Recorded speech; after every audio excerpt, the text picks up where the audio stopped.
friends, welcome back to Rekha Friends channel. இன்னைக்கு நம்ம இந்த வீடியோல என்ன பார்க்க போறோம்னா bread chili தான் ட்ரை பண்ண போறோம். அதுக்கு நான் வந்து bread ஸ்லைஸா வெட்டி எண்ணெய் ஊத்தி ஃப்ரை பண்ணி வச்சிட்டேன். ரோஸ்ட் பண்ணி வச்சிட்டேன். இப்போ அதுல என்ன போடணும்னா 2 ஸ்பூன் எண்ணெய் ஊத்தணும். நான் ஆல்ரெடி 1 ஸ்பூன் எண்ணெய் ஊத்திட்டேன். அதனால இன்னொரு ஸ்பூன் எண்ணெய் ஊத்துறேன்.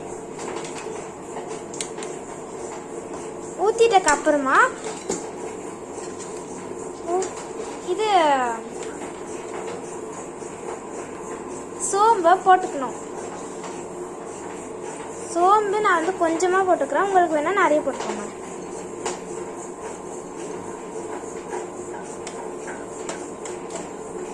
சோம்பு நல்லா இது வந்ததுக்குள்ளே நம்ம வந்து என்ன பண்ணலாம்னா வெங்காயம்லாம் கட் பண்ணி வச்சிருக்கேன்.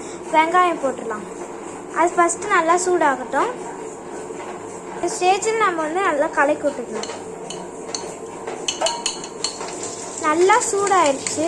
இப்போ வந்து நம்ம கட் பண்ணி வச்சிருக்க வெங்காயத்தை போட்டுடலாம்.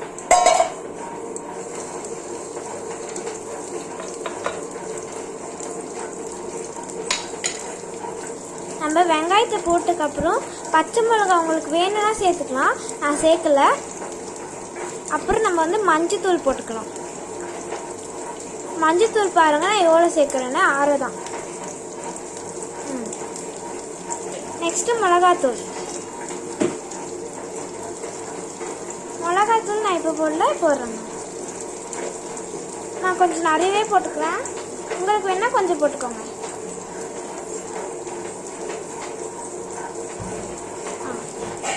நெக்ஸ்ட் உப்பு சேர்க்கணும்.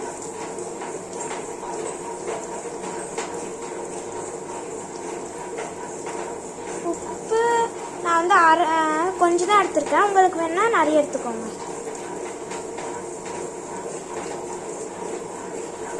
அது நல்லா கலக்கி விட்டுக்கிட்டே இருக்கணும். இந்த ஸ்டேஜில் வர வரைக்கும் கலக்கி விட்டுக்கிட்டே இருக்கணும். நான் வந்து பிரெட் கொஞ்சம் தான் செஞ்சுருக்கேன். உங்களுக்கு வேணா நிறைய செஞ்சுக்கோங்க.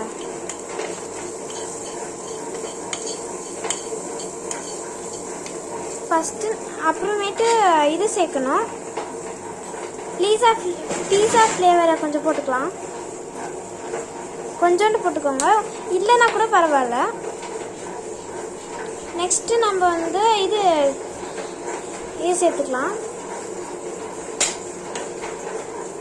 நம்ம கொஞ்சமாக பெப்பர் சேர்த்துக்கலாம்.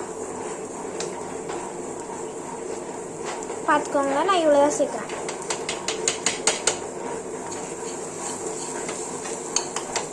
நெக்ஸ்ட்டு சேர்த்ததுக்கப்புறம் நம்ம சோயா சாஸ் சேர்த்துக்கலாம்.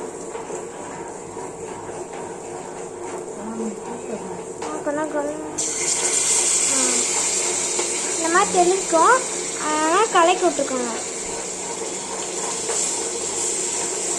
சோயா சாஸ் நான் கொஞ்சம் அதிகமாகவே ஊற்றிட்டேன் தெரியாமல். நீங்கள் கொஞ்சமாக ஊற்றிக்கோங்க.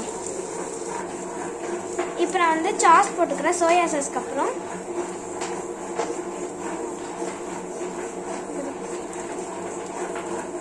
சாஸ் கொஞ்சமாக சேர்த்துக்கிறேன்.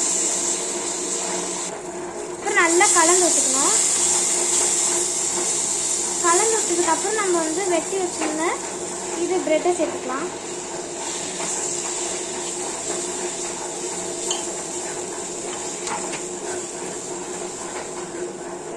அப்புறம் நம்ம வந்து கொஞ்சமாக கருவேப்பிலை போட்டுக்கலாம்.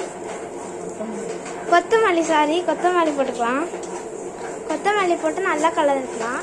அவ்வளோதான், ரெடி நம்ம சில்லி பிரெட் ரெடி. வாங்க நம்ம சாப்பிட்டு பார்க்கலாம். நான் வந்து ஒன்று சாப்பிட போகிறேன். சூப்பராக இருக்குது. நீங்களும் வீட்டில் ட்ரை பண்ணி பாருங்கள்.